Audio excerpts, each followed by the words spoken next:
Nesta década, 3 líderes dominaram a política internacional.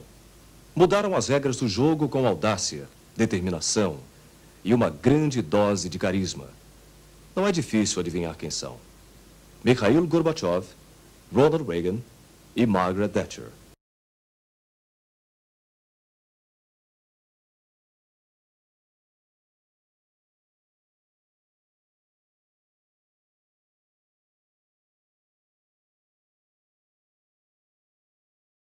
Pois quando os anos 80 começaram, fazendo o gênero xerife, Reagan se apresentou ao mundo como cowboy que tinha chegado para acabar com o comunismo.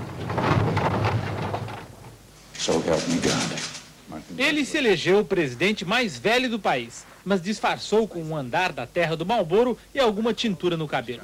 Cavalgando a onda do conservadorismo, Reagan veio para tornar a palavra liberal um palavrão nos Estados Unidos. Na Casa Branca, Reagan deu uma de Robin Hood ao contrário. Cortou programas sociais para os pobres e o imposto dos ricos. O pessoal aqui de Wall Street enriqueceu e o Pentágono teve dinheiro à vontade para gastar em armas. O sonho de Reagan era um escudo nuclear capaz de bloquear a entrada de mísseis a caminho do território americano. O famoso projeto Guerra nas Estrelas. De arma secreta, ele carregava também uma primeira-dama durona. Para os analistas, Nancy sempre foi o poder atrás do trono. Quando ela falava, o cowboy escutava atentamente. Os dois tinham se encontrado no mundo dos filmes B e saíram dali para trazer Hollywood à política americana.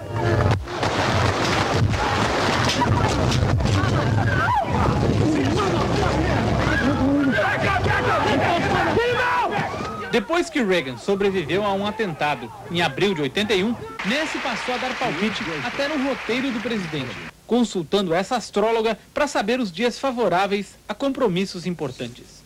As aparições públicas de Reagan eram cuidadosamente preparadas para que ele fosse visto como um líder amigável, mas energético e eficiente. O público logo se encantou com o grande comunicador. Mesmo quando ia para o hospital, Reagan fazia o gênero tudo bem. Tirou um câncer do intestino em 85 e outro da pele do nariz algum tempo depois. Mas sempre conservou o bom humor. No mundo da retórica, a União Soviética era o império do mal. Mas quem pagou o pato foram adversários da terceira divisão. Na opinião de Reagan, a invasão de Granada extirpou o comunismo que ameaçava contaminar o Caribe. O coronel Gaddafi provou ser o inimigo ideal para acabar com a síndrome do Vietnã e reafirmar que esta não era uma potência em declínio.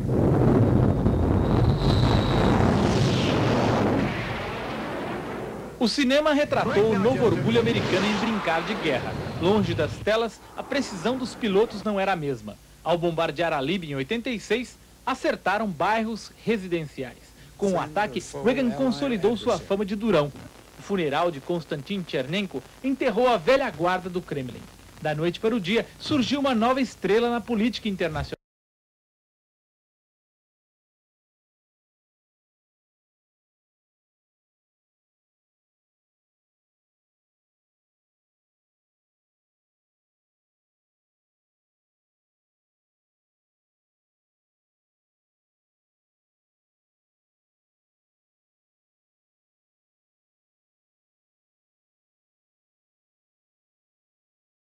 Nos anos seguintes, a amizade entre ela e a primeira-dama Nancy foi o mais evidente exercício internacional na arte de engolir sapo.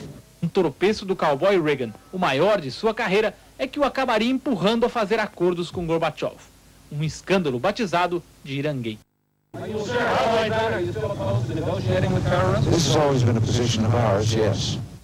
Em público, ele dizia isso, mas por baixo do pano descobriu-se que Reagan negociava com um homem que acusava de patrono dos terroristas, o inimigo público número 1 dos americanos, o Ayatollah Khomeini.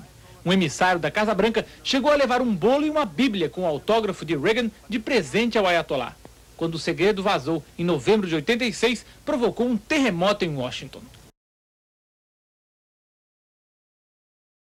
Secretamente, a Casa Branca vendia armas ao regime do Ayatollah em troca da libertação de reféns americanos no Líbano. 2 assessores diretos de Reagan foram acusados de desviar parte do lucro para ajudar os contras da Nicarágua. Mas o presidente negou conhecimento do lado ilegal da operação. Pouca gente acreditou, porque derrubar os sandinistas foi uma das prioridades de Reagan. Mas ele estava proibido pelo Congresso de ajudar abertamente os rebeldes da Nicarágua. Reagan foi salvo pelo depoimento dos fiéis subalternos. O coronel Oliver North jurou que nunca discutiu ajuda aos contras com seu comandante em chefe. O almirante John Poindexter assumiu que tinha dado as ordens sem consultar seu superior. Mas Reagan não escapou ileso do escorregão. O vigoroso líder do início da década, pela primeira vez, parecia inseguro. Seu prestígio despencou nas pesquisas de opinião. A ajuda viria do lugar menos esperado.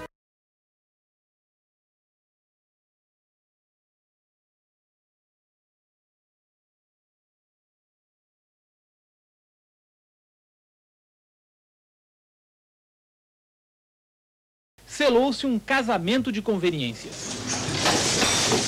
Com o tratado que assinaram, Gorbachev conseguiu o primeiro resultado concreto de sua nova política em relação ao Ocidente. Reagan, uma injeção de ânimo e uma reviravolta no prestígio abalado pelo Irangate. Em maio do ano seguinte, uma cena impensável no início da década. Reagan e Gorbachev se abraçam na Praça Vermelha em Moscou. Nessa conferência de cúpula, Gorbachev seguiu quebrando as regras da liderança comunista. Tornou-se, por exemplo, o primeiro líder soviético a dar uma entrevista de improviso. Veja como a Rede Manchete noticiou no dia 1º de junho de 88. Nós estávamos aqui no coração do Kremlin fazendo uma reportagem sobre as belas catedrais construídas pelos czares e que hoje viraram museus, quando de repente apareceu o líder soviético Mikhail Gorbachev. Mr. Gorbachev, Brazil, can you ask a question for you from Brazil? Mesmo bloqueados pela dura segurança da KGB, o cinegrafista Domingos Mascarenhas e o assistente Hélio Alvarez chegaram comigo a Gorbachev. Perguntei em inglês quando ele iria ao Brasil. Sem entender, Gorbachev pediu a Alexander Yakovlev, membro do Politburo, para fazer a tradução. When is he going to Brazil? Когда вы собираетесь в Бразилию? Как мне хотелось бы побывать в Бразилии, в Латинской Америке. Como eu gostaria de visitar o Brasil, a América Latina. É um grande desejo meu. Espero algum dia poder aproveitar os convites oficiais que eu tenho. Estou contando com uma visita à América Latina. Yakovlev interrompeu para dizer que não era tradutor profissional. Gorbachev deu uma pausa e continuou. Confesso que estou acompanhando com interesse os acontecimentos na América Latina. É um continente que entrou num processo dinâmico.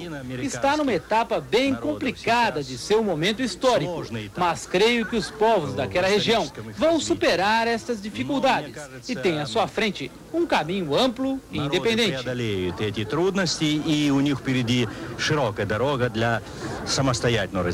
Gorbachev aproveitaria para, em nome do povo soviético, mandar seus votos de prosperidade aos brasileiros.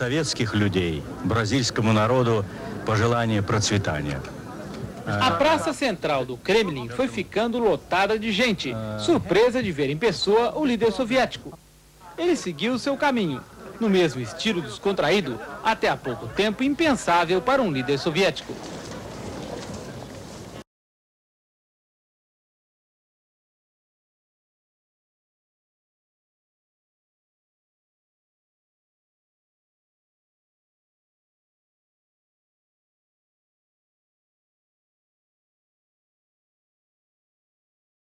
Bombou a cena de Reagan nos anos 80 e tudo indica vai continuar dando tom na década que vem aí.